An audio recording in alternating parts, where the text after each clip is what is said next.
Assalamualaikum warahmatullahi wabarakatuh. Kita kembali lagi di mata kuliah TRO. Pada pertemuan 4 ini kita akan bahas tentang dualitas. Materi kita pada pertemuan 4 ini, yang pertama hubungan primal dual. Yang kedua adalah konversi dual dari primal. Dalam sebuah pemodelan program linear terdapat dua konsep yang saling berlawanan. Konsep yang pertama kita sebut primal dan yang kedua dual. Bentuk dual adalah kebalikan dari bentuk primal. Hubungan antara primal dual adalah permasalahan program linear atau PL yang diturunkan secara matematik dari primal PL tertentu. Setiap permasalahan primal selalu mempunyai pasangan dual dan sebaliknya. Solusi optimal pada dual secara otomatis akan menghasilkan solusi optimal pada primal juga. Dan sebaliknya, penyelesaian bentuk dual sama halnya dengan bentuk primal, yaitu dilakukan dari bentuk yang standar.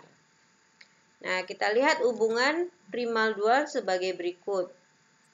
Jika masalah primal atau dual, maka di sini adalah masalah dualnya atau primalnya. Nah, jika primalnya koefisien fungsi tujuan, maka di dual dia akan menjadi nilai kanan fungsi batasan. Primal maksimumkan Z atau Y, maka dual itu akan menjadi minimumkan variabelnya. Untuk batasan I akan menjadi jumlah variabel YI atau XI-nya. Bentuk lebih kecil sama dengan akan menjadi YI besar sama dengan 0. Bentuk sama dengan YI dihilangkan. Variabel XJ merupakan batasan J. XJ besar sama dengan 0 menjadi bentuk lebih besar sama dengan saja. XJ lebih besar sama dengan 0 dihilangkan menjadi bentuk sama dengan. Nah, ini awalnya dia di primal, dikonversikan ke dual, maka jadinya seperti ini. Bentuk standar program linear secara umum adalah maksimumkan atau minimumkan ya terhadap nilai fungsi Z sama dengan sigma CJ XJ atau sigma AIJ dikali XJ sama dengan B1. Nah, ini fungsi kendalanya. Kalau ini fungsi tujuan. Nah, kita ingin memaksimumkan atau meminimumkan tergantung dari fungsinya. Dia soalnya ya, dia ingin memaksimalkan atau meminimumkan. Jadi optimal itu dari awal kita udah sepakati bahwa optimal itu tidak selalu dia maksimal ya.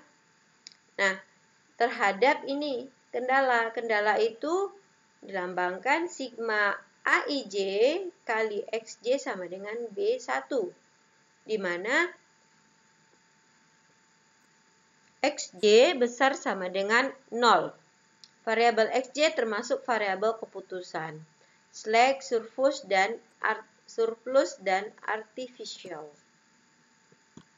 Oke, kita mengkonversikan dual dari primal. Nah, kita lihat variabel primalnya, kemudian nilai kanan, nilai pembatas ya. Di sini variabelnya ya nilainya. Kemudian ini variabel dual. Koefisien pembatas dual ke J. Koefisien tujuan dari dual. Nah, untuk lebih jelasnya kita perhatikan. Tabel di atas menunjukkan bahwa dual didapat secara simetris dari primal sesuai dengan aturan berikut. Yang pertama, untuk setiap pembatas primal ada variabel dual. Untuk setiap variabel primal ada pembatas dual. Koefisien pembatas variabel primal membentuk koefisien pembatas dual. Koefisien fungsi tujuan variabel yang sama dari primal menjadi nilai kanan dari pembatas dual. Aturan di atas menunjukkan bahwa permasalahan dual akan mempunyai sejumlah M variabel, bisa aja Y1, Y2, sampai Ym, dan sejumlah N pembatas sesuai dengan nilai yang ada di sana, X1, X2, dan seterusnya. Elemen lain dari permasalahan dual ditentukan dengan cara seperti yang ditunjukkan tabel di bawah. Nah, di sini tujuan standar primal, dualnya ada tujuan, pembatas, dan variabel. Maksimumkan, minimumkan, boleh lebih besar sama dengan tidak terbatas ya. Minimum ke maksimum lebih kecil sama dengan juga tidak terbatas. Jumlah variabelnya bebas ya. Nah, dari contoh ini kita perhatikan bagaimana kita mengkonversi dari bentuk primal ke dual. Nah, di primal ada fungsi tujuan minimumkan Z sama dengan 5x1 ditambah 2x2 ditambah x3. Kemudian fungsi batasannya ada 3. Yang pertama 2x1 ditambah 3x2 ditambah x3 besar sama dengan 20. Kemudian fungsi batasan yang kedua adalah 6x1 ditambah 8x2 ditambah 5x3 besar sama dengan 3. Kendala yang ketiga ada 7x1 ditambah x2 ditambah 3x3 besar sama dengan 40. Di mana x1, x2, x3 sama dengan besar sama dengan 0. Nah, di sini ini fungsi primalnya. Kita akan mengkonversi ke bentuk dual. Nah, bentuk dual itu kita ambil kalau tadinya minimum akan menjadi maksimum. Nah, kita rubah.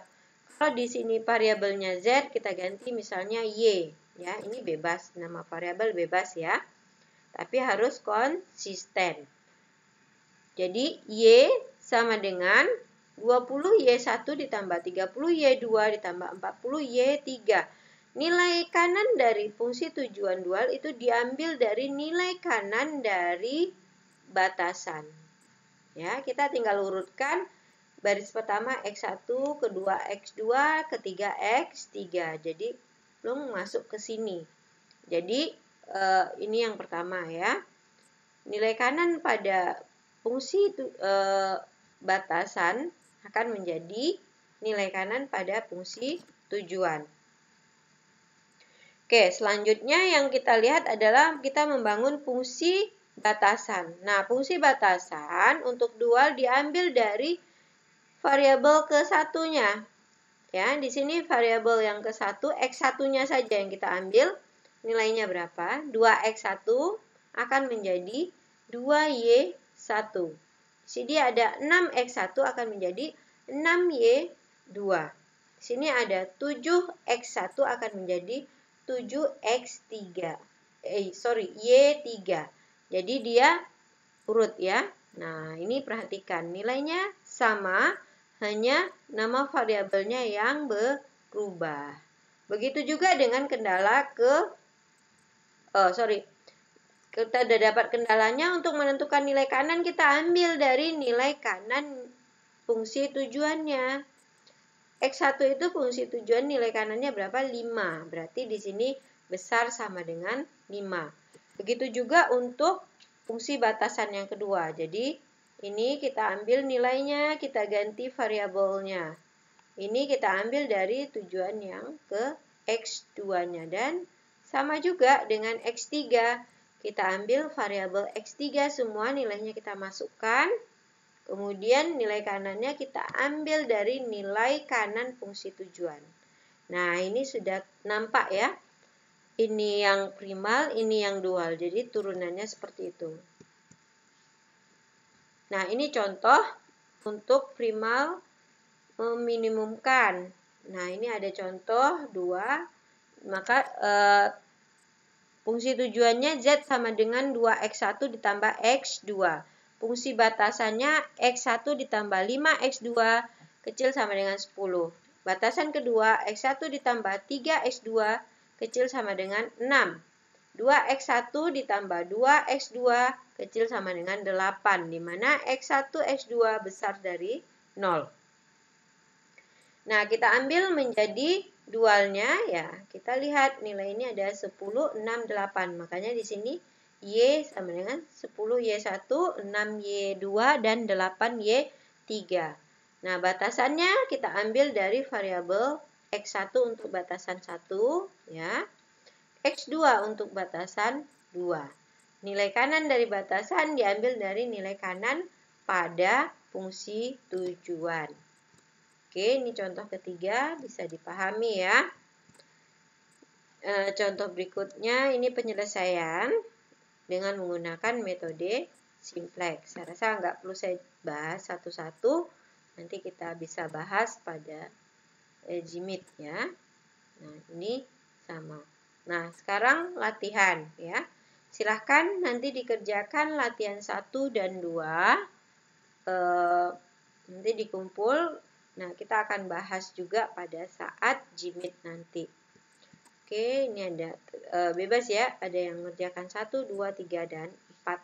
Oke. Terima kasih atas perhatiannya. Dan selamat belajar.